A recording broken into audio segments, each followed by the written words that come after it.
So let's talk a little bit more about how we're going to figure out some of this how, why, and how things are connected stuff. Okay, now here's the thing I'm going to tell you. Right off the bat, I'm going to tell you that I never had an original thought myself. So all you people out there who might see this that are like, he didn't really think that the first time, he didn't think that. Whatever! I'm talking about it on this blog, and you can listen if you want, and if you don't, you can go away. It's okay. So I never had an original thought, because Shakespeare and Socrates and all those guys, and Hemingway and Steinbeck and who the hell else knows, all had those thoughts before me, and I am just a bit player in history. That's the facts. But at the same time, that does not mean that I cannot understand things and add my own little piece of the puzzle to a larger understanding of where our society, our culture, and our planet is. So that's a really, really, really important thing. At one level, I profoundly recognize my insignificance. And at the same time, I can realize profoundly my importance and my right and responsibility, my larger responsibility to society, to add interpretation and help our society in this time. Okay, so in order to do some of this stuff, we've got to have some tools, okay? There's no way that completely, the wonder of my genius, that I can invent everything that we need to understand everything. And one of the main tools that we're going to use, and we're going to cut to a JPEG, but I'm going to show the card where I got this, is called Spiral Dynamics. And this is a card by a very smart man. His name's Don Beck. Okay? And he wants us to know that he's smart. We have to believe him. So he's got that PhD next to him. But the truth is, with or without the PhD, Don Beck is a really smart guy, and he really figured some stuff out. And he had a teacher, and that teacher, who originally kind of figured out some of this stuff, Don added a lot, was a guy named Clare Graves. And Clare Graves was a scientist, I can't remember back where, I'll figure that stuff out later. But you can go look up Clare Graves, and I'll have some links here that you can go read about spiral dynamics. And what this card is, basically spiral dynamics integral. Okay, which is one of the things that Don Beck developed. Okay, and there are other people that have worked on spiral dynamics integral that have influenced me.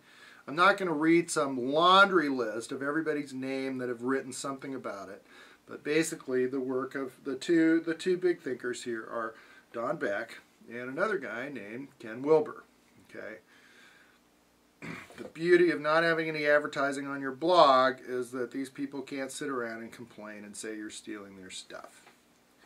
All right, what I've found, my experience is that most people don't know what spiral dynamics is. And basically, Ken Wilber says spiral dynamics is this theory of everything, and it really is. And Don Beck has a great thing he calls it the psychosocial DNA, the organizing codes and principles of societies. And what he says, of course, is that societies pass through levels of development. And now we'll cut to the card and I'll give you the background. You know, we start with beige values. Now look, let me just say something right off the bat. The colors don't mean anything. People gravitate to the idea, oh, well, that color must mean something. No, beige doesn't mean sand. It's just a placeholder. And it gets very, very useful when you try to talk about somebody's spectrum of their value systems, if you understand what this means. Okay, back up a little bit before we go to the levels. Spiral dynamics looks at how people relate to each other. Okay, their psychosocial DNA inside societies and organizations.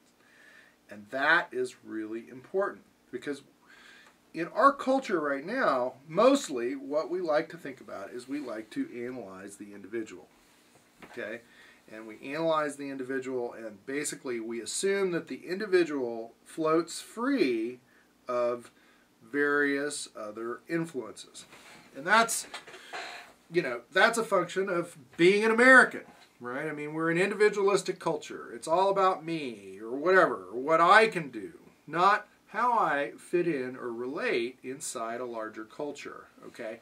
And the only lens that we're allowed to use, because of the cultural theorists, is the culture lens. Okay, so I'm an American, so therefore I must think X, Y, and Z. And it breaks down. It doesn't work. Cultural interpretations have really gone about as far as we can, and what they block us from doing is really finding commonality between peoples and other cultures, and understanding that, you know, there are these points where, hey, you know, we actually think like these people. But there are other points where we don't think like these people. And even drawing those distinctions then becomes politically incorrect. And that's the problem. So we have to try to find a tool that is basically pan-cultural, that reaches across societies. And that's what Clare Graves did when he invented spiral dynamics. Okay? So it's a model. It's not perfect. It's not the only model that's out there. You can go and find your own model and start your own video blog. It's okay and good. Go do it. But I have found that spiral dynamics is very useful for understanding a variety of things. One of the things that it really helps you understand is people's perceptions of responsibility and ownership inside of cultures, or inside of their societies. Okay? It also really helps when you want to try to understand how people communicate. One of the things, little sidelight of history, I used to be a forest activist, and I'm actually one of the people in the United States, not the only person because we did it in a group, but one of the people responsible for creating an architecture for forest protection on national forests in the United States. It's one of my proudest legacies. It was part of the effort that led to Bill Clinton's roadless initiative that basically protected 58 million acres of roadless forest. It's how I started really observing societies, because I was trying to make a difference, and I wanted to understand why people didn't understand what I was talking about. And so that set me on this path, which then led to these bigger things. And I finally found, a long time, even after I had left the forest movement, after I had made a lot of my own anecdotal observations, I found spiral dynamics. And spiral dynamics very, very well classifies a lot of the dynamics in the forest movement. Okay, now, here's the other thing. You go online, okay, Dr. Chuck Pazeshki, questionable Swami, he says go check out spiral dynamics. And so you get on spiral dynamics on the internet and you type it in, and you don't find much. Well, that's the subject of a whole nother video blog.